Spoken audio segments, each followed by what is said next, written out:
All right, let's start. So, this is my first public speaking in almost 2 years. So I was going through a presentation, and I thought, God, this is old shit now. Where are they? I haven't been using them for so long time, but it's awesome to be here. It's awesome to be back here and see you. I know some of you. So I prepared a presentation about a little bit of everything, and this is going to probably just really messy at the end, but there are a couple of things. So a little bit about fake news and disinformation. It's a big thing, and it's happening every day. A little bit of privacy online.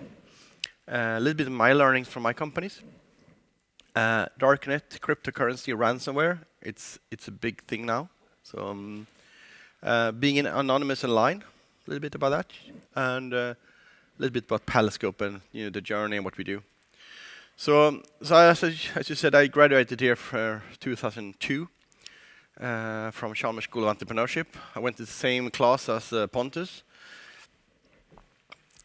Hey.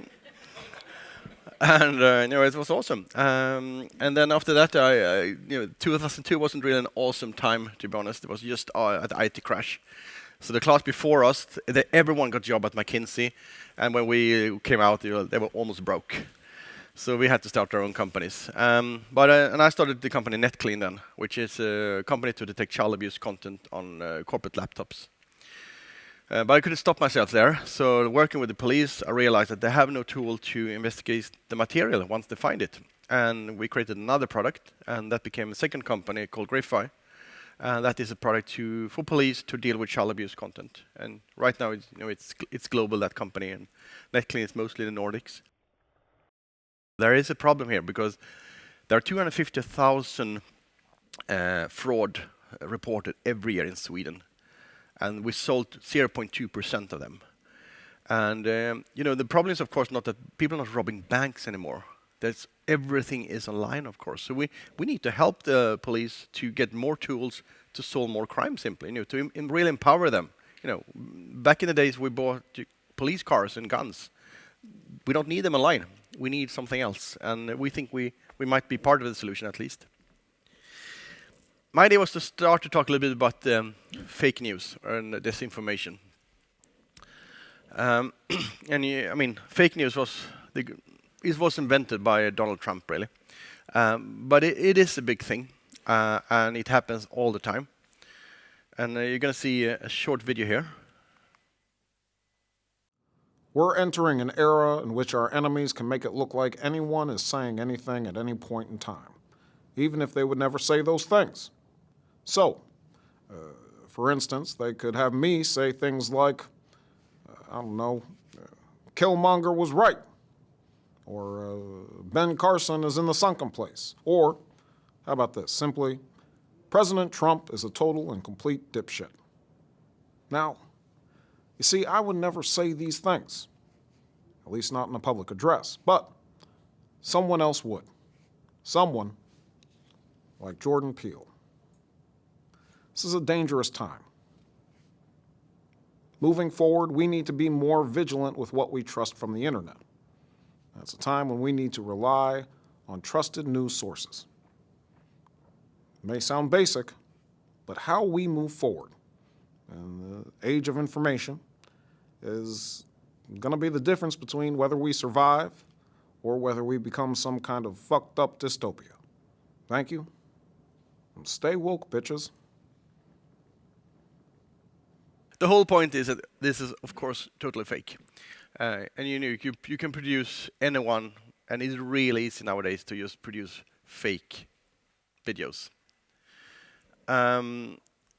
Back in the days, we had this one. People believed that, this is, of course, south of San Francisco.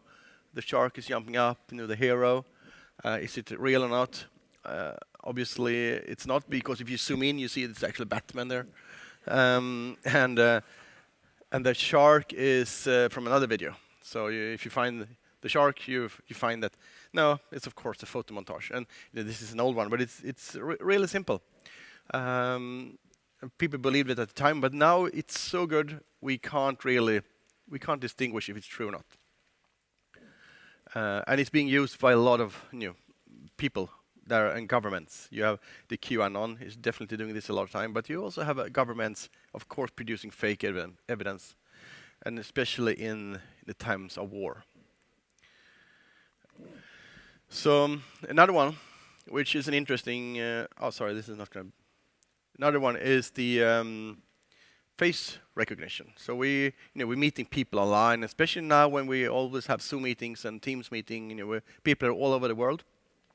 And if you remember, there was a Dutch politician speaking to someone else, but that was actually just a fake avatar. These people are fake, of course; they don't exist in reality. And it's nowadays you can easily animate them, and so the person you're talking to online, even if I think as a friend, it could be just be computer generated.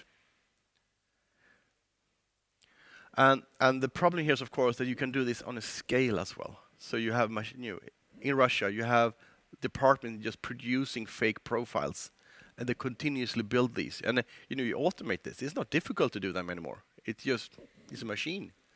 So no one really knows, but how many of the Twitter accounts are actually fake and are actually controlled by the Russians and other governments, and they're just sort of sleeping there. You're building up a capacity, because when something happens, you want like 52,000 tweeters to focus on a message, and then you can control these fake personas. And it's happening today, and it will happen just more and more as we can produce fake faces like this. And actually, the girl on the left side, she is actually for real, but the guy on the right side is fake. I had some other examples here. And another one, which is kind of interesting, is a company called Supermicro, and a Chinese American company. And they were accused for some time to, and this was the share. Here it is. That they put a small chip into US servers. So the Chinese government has, of course, the PCB board was done in China, and the Chinese government put a small chip on this one. It's so tiny, which made it possible to leak information from that server back to China. This was, of course, reported by official governments. And here you see the chip. You see how small it is, and compare it to a pen. And this is this was a big story, and the price for the share, of course, dropped like this. And these servers were used by Amazon and Apple and all the big companies in the US. The problem was that no one could find them. So after this story was leaked, of course, Apple goes and says, "Hey, whoa, we need to take a look at this." So they went down to the basement. I guess they have their servers there in the basement somewhere, and they looked at all of the servers, and they couldn't find a single one of these. And other companies did the same thing. They couldn't find any chips. There's nothing there. And of course, a company like Apple or Amazon, they monitor their servers 24/7 for everything. If they find anything strange, network traffic goes out, they will see. So they were like, "No, we don't have these." And all of the companies said, "No, we don't have it." And Bloomberg, who was the case who produced the story, they were quoted officials at Homeland Security. But at the end, nothing happened. No one could find any evidence of this. So I skip this. So the question was really, why? And no one really knows. But we know the politics at this time. This is like 2 years on now. The politics was, to tell that everything with China was bad. And of course, this is just a story that I believe maybe government leaked it. True or not, no one really cared. Apple didn't care. It's not our problem. It's not our problem. So it's gone. But of course, people read it, and now we are suspicious against China. And we don't know how many of these stories are true or not. I don't know if this is true or not. But I can say that no other companies could find anything. So we will see these fake news, of course, elections, and then we have social media, and us, we like to share things. Oh, awesome! I don't like this guy. Share it, but we know that is actually true or not. We have in the world I come from child abuse cases, producing fake images. Really, it's a sort of an easy way to do this. Fraud, definitely, fraud in all its forms is being used. Organized crimes, if you could create a fake persona, you could blame someone else. It wasn't me. Look at this guy over there. I've met him online, and he forced me to do this, and he said this and this. But that could just be a produced fake persona, doesn't exist. And it could be hard for a police force to actually prove that that person doesn't exist in the end. You read about these financial schemas. We read about them in the newspaper all the time. People being scammed, and to steal information from people and so on. And for sure, in the war, what's true and not true, it's going to be very hard to say, and who to trust and not to trust really in the end. And there is an organization called Bellingcat, and they are really good at they dig deep in this, really, really deep, and they look at shadows of pictures, and they compare with other things, and they have people on the ground, and they have, they compare all kind of data sources to see, is it true or not? And quite often, if it's not good enough, they're going to find out that there's a detail here which is kind of strange, because that shadow is in that direction, and in reality it should be in that direction. So this picture wasn't taken at the same time or at the same place, or it was just manipulated. So they're really good, but they're spending a lot of time on doing this, and how it goes in the media, it goes really, really fast. And also when we see these typical videos from war crimes, they're always a little bit blurry, they're always pixelated. Why are they pixelated? They have 4K, 8K cameras. They can fly a drone over there and find a missile. They have pretty sharp pictures, but it's always a little bit blurry. And that is the reason, of course, they don't really exactly want to see what they see, but also if it's a little bit blurry, it's easier to introduce fake information. So we see particularly everywhere.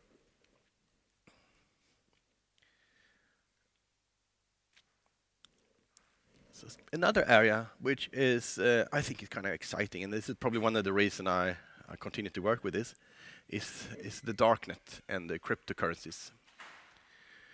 So I don't know, how many been on the Darknet here? Some of you, yeah. It's a shitty place, to be honest. You find most bad things you can like there. The biggest market today is called World Market. A couple of months ago was another one, but someone being taken down by law enforcement, and then another one pops up because the need is there to buy drugs and guns and things like that. They do have some kind of moral, though. Somebody say, you're not allowed to sell child abuse material. You're not allowed to order murders on our market, but you can order a gun, of course, and some drugs, and the other things you like to have, fake money and so on.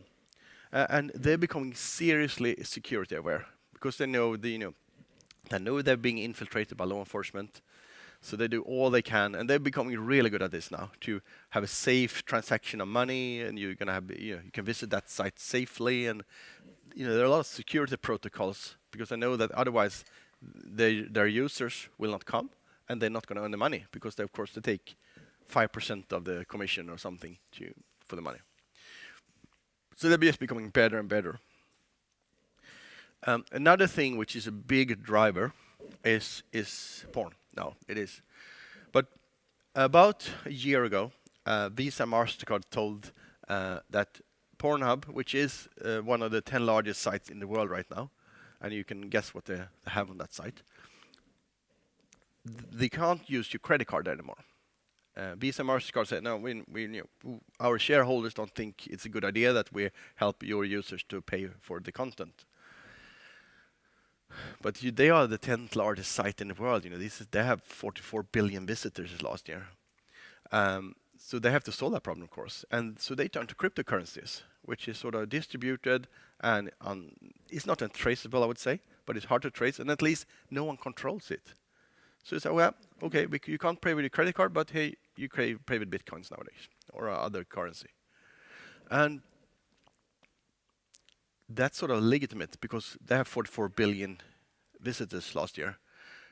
So that means that there's quite a big economy around cryptocurrencies. When it started, it was mostly used on the darknet markets to buy drugs, and you can isolate it. But now you have guys like Elon Musk is tweeting about it, and that's a big portion of his wealth, really. And you have these companies and others who say, no, we accept bitcoins and cryptocurrencies as a payment service. So it's here to stay. The problem is there is sort of no moral here, and to find the bad guys has quite often been to go after the money. Al Capone, they took him for tax fraud. And the same here, a lot of the bad stuff online has previously we could shut it down because the payment service was there, and that is sort of a controlled environment. It's not controllable anymore, and that causes a little bit of problem. And the companies like this, they sort of say, well, it's okay. You can use cryptocurrencies, so you're definitely here to stay. And when we come to ransomware, that is actually these two things align. So you're using the darknet to share the information, and then you use cryptocurrencies to take the money. So yesterday, MediaMarkt was hit by a ransomware attack, and that means that someone put some code inside MediaMarkt, which first stole all of their information, and then encrypted all the servers. And they had 3,100 servers now being encrypted. You can imagine that situation when you realize you have 3,000 servers and they're all encrypted, and the guys say, we want $250 million for you to get the key. And if you don't pay us within a certain amount of time, we're going to leak all of that information online, on the darknet. So you're getting that time pressure when you're extorting their company in this case. They're not going to pay that much probably. But Black Friday is coming up, and they can't sell anything in Germany and in Netherlands. So what's the cost of that compared to giving these guys $10 million? That's their math. And I'm sure they're going to pay some, everyone says we're not paying, but in the end, it's cheaper to pay them than actually live with this. And restoring 3,000 servers is going to take them a couple of months to get their system up and running. So this is probably the biggest problem right now for corporations around the world. You can operate from anywhere in the world. You use the darknet to share the information. And these are quite, see how that slide. Yeah, so there's a place called dark feed. So this is where it ends up. So if you're not paying, you're ending up on dark feed. So I was just looking around there a little bit, and I found there's a company in the west of Sweden called Kraft. It's not a huge company. It's an energy company in a little bit north from here. Hey, but they had been hacked, obviously, and their data were there, and there were credentials, and I found credit card numbers, and private detail, and the person who signed the credit card, I have her name. Everything was there. It's like someone took their finance admin folder and just put it on the darknet. That's what they did because they probably didn't pay. So this is a big driver for sort of the bad guys, the economy, and it's kind of safe. If you don't make it too big, though, because then FBI get interested, and now they're putting a little bit too much resources maybe on it, and a little bit of political pressure. But if you stay under the radar, $1 million there, one there, it becomes money in the end too. And it's fairly easy to do these type of crimes, really, in the end, using cryptocurrencies and, of course, the darknet.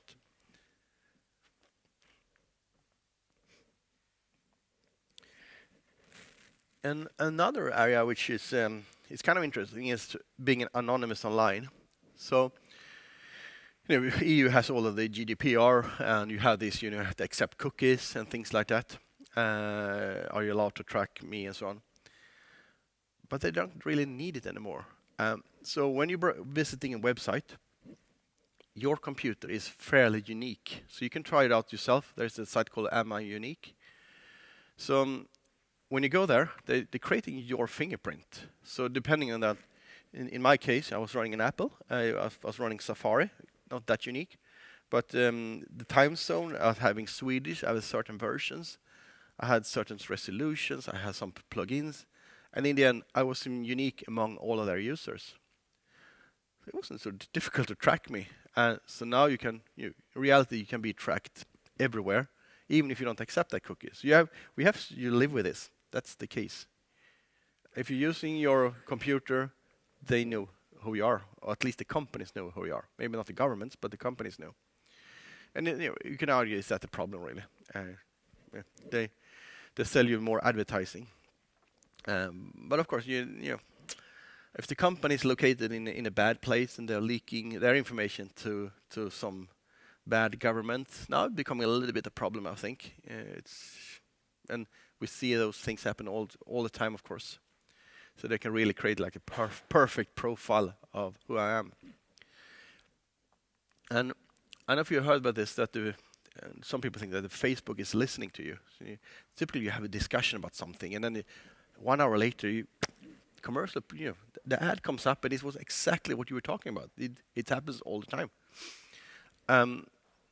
But they're not listening to you. It's so much easier because we are so predictable. So we are all sitting in this room right now, and I have Facebook. Many of you probably have it too. And they have the GPS location where we are and which time. So they know we've been sitting in the same room now for about 30 minutes, an hour. They know that. Easy AI functionality to see that. And then if I'm starting to Google about something, and then they think, maybe you're interested in that too. We serve you some ads as well. And since Pontus and I are meeting quite a lot, there's a stronger link there. It's not so difficult either to see. So they're going to behave even more. So that's how these systems work. They used to working how we are supposed to work. So if someone is talking about the car, or I really like these type of cars, I like BMW. Someone goes home, oh, I wonder how those BMW looks like, and all of a sudden, all of us gets those ads.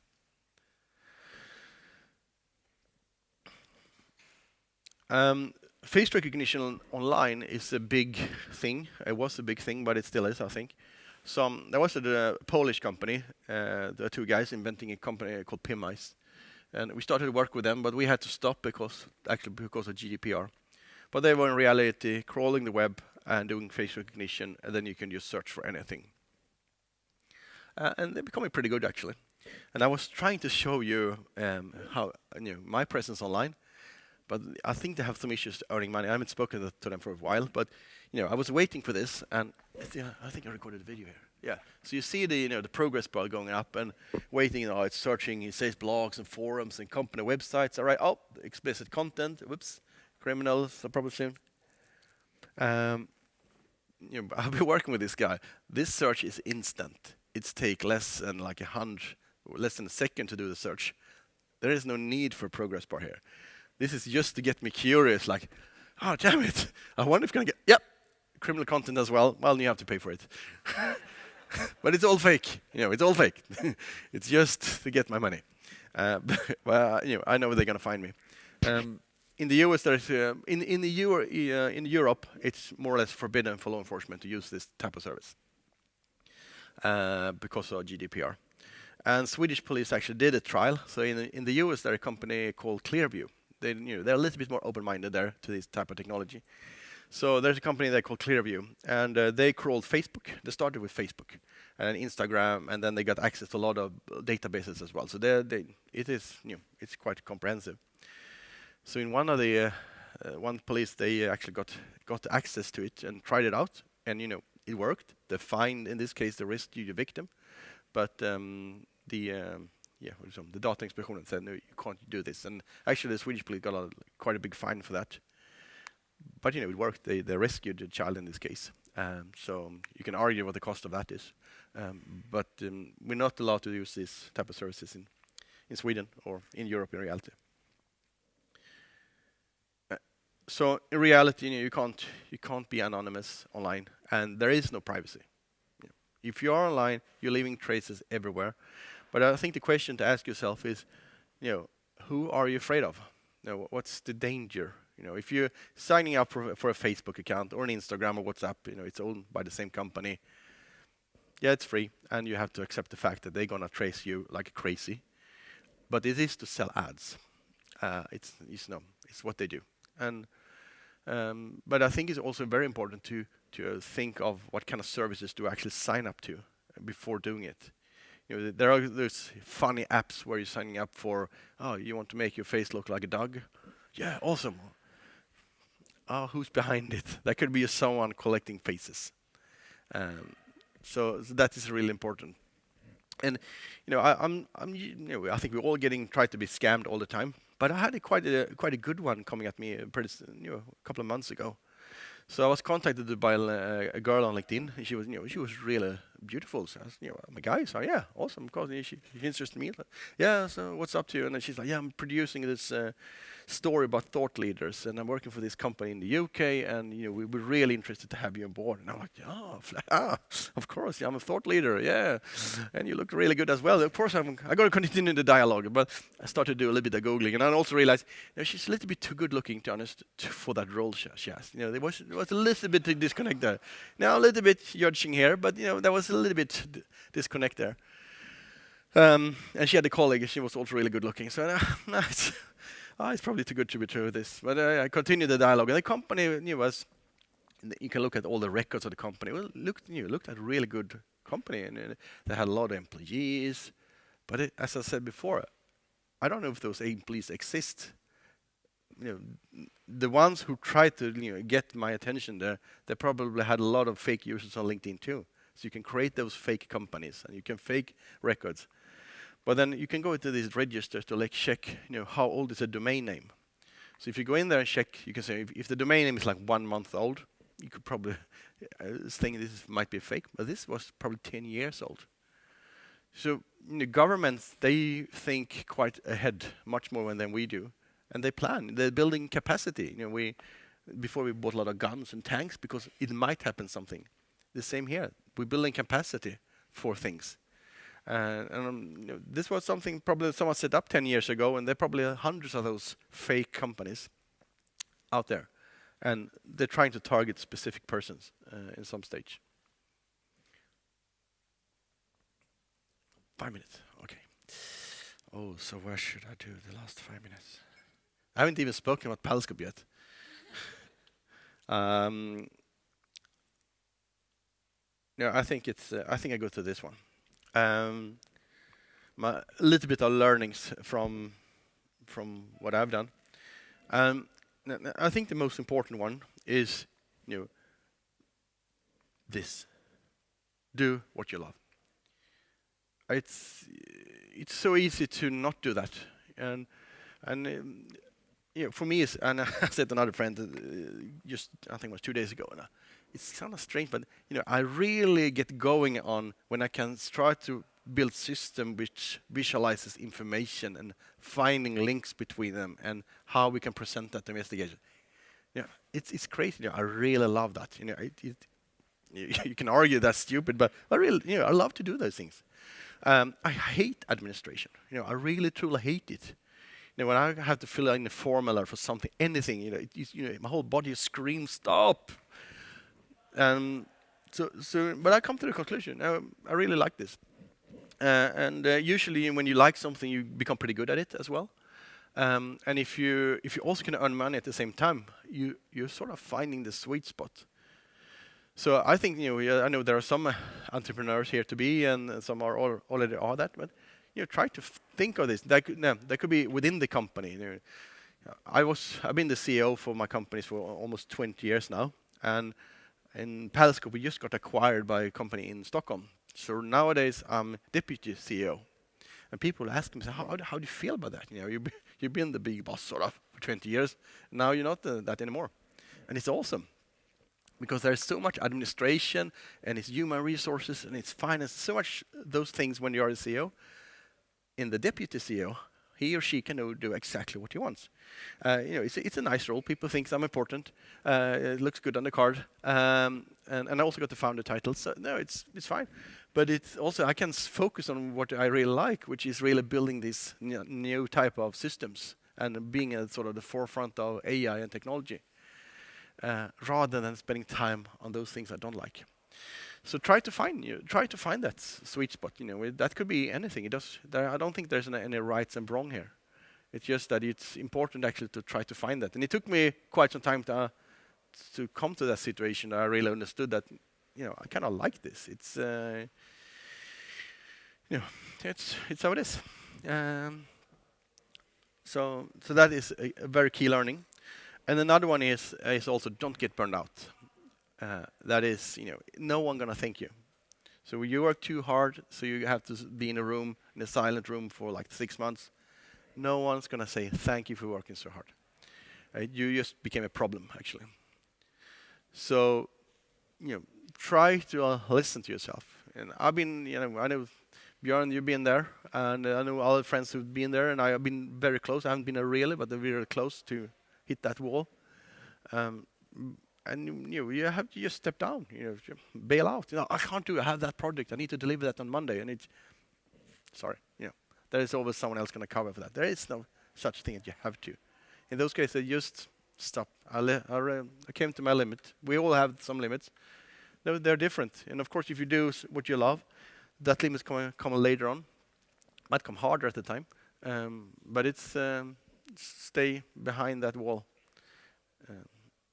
There are too many there.